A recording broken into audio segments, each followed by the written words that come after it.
Hello दोस्तों, BS horror channel में आपका स्वागत है। अब तक आपने देखा भाग 1 भाग 2।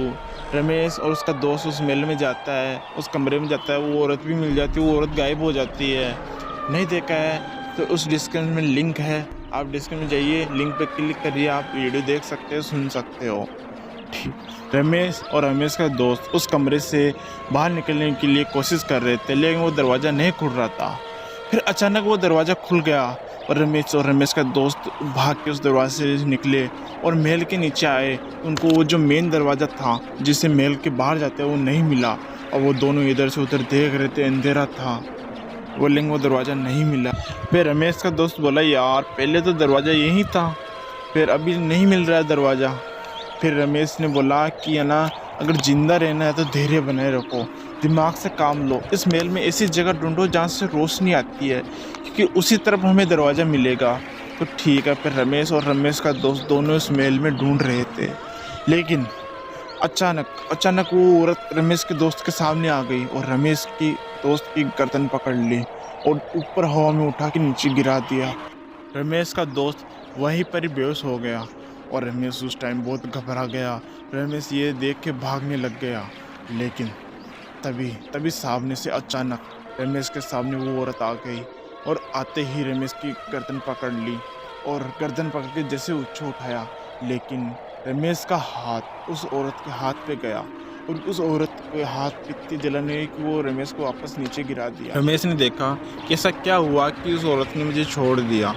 फिर देखकर रमेश के हाथ में एक धागा बंधा हुआ था जो पंडित जी ने बांधा था, और उस धागे से ही उस औरत के हाथ में जलन हुई थी। फिर रमेश उठा और अपने दोस्त के पास गया और उसे बोल रहा था, उठ, दोस्त को जगा रहा था, लेकिन वो जगा ही नहीं। तभी वो औरत एकदम वापस आ गई और इतनी भयानक रूप में आई थी कि एक तूफान आया और वो केवल रमेश के आसपास से घूम रहा था। और उस तूफान के अंदर रमेश को कुछ नहीं हुआ, लेकिन उसके हाथ से वो धागा टूट के नीचे गिर गया और उसी धागे को देख के रमेश बहुत ही घबरा गया।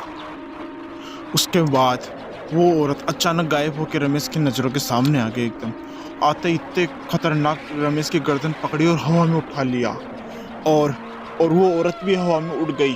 तभी रमेश को नीचे गिराने वाले थे, तभी ही एक रोशनी आई और सीधी ही उस औरत के हाथ पे गिरी और रमेश छूट गया, नीचे गिर गया और उस औरत की इतनी जलन हुई। और तभी उस महल में एकदम रोशन वापस वो रोशनी से चमकने लग गया, सजावट होने लग गई, वैसा और महल वापस बन गया और वो औरत गायब हो गई।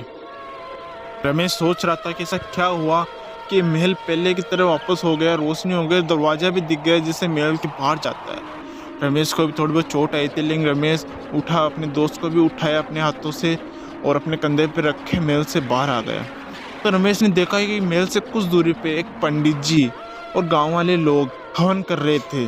तब रमेश गांव वालों के पास गया तो गांव वाले ने बोला कि रमेश, मैंने तेरे को मना करा था ना कि उस महल की तरफ नहीं जाना, फिर क्यों गया तुम महल की तरफ? वो तो अच्छा हुआ कि रामू काका ने तुम्हें देख लिया महल की तरफ जाते हुए और हम पंडित जी को लाके तुम्हारी जान बचा ली, नहीं तो पता है क्या होता आज। फिर रमेश ने बोला कि मुझे माफ़ कर दो, मैं आज के बाद उस तरफ कभी नहीं जाऊँगा। फिर रमेश का दोस्त और सभी गांव में गए और रमेश के दोस्त का इलाज करवाया। उसके बाद उस महल में की तरफ कोई भी नहीं गया और उस महल को चारों तरफ से दीवारों से चुनवा दिया ताकि और कोई भी व्यक्ति या गांव वाला कोई भी उस महल की तरफ नहीं जाए। दोस्तों, इस कहानी से हमें ये एक सीख मिल, हमें बड़ों की बात माननी चाहिए। और दोस्तों, अगर ये कहानी पसंद आए तो प्लीज़ चैनल को सब्सक्राइब जरूर करना, लाइक करना, शेयर करना। धन्यवाद। तो दोस्तों कैसी लगी वीडियो को लाइक कर देना भैया।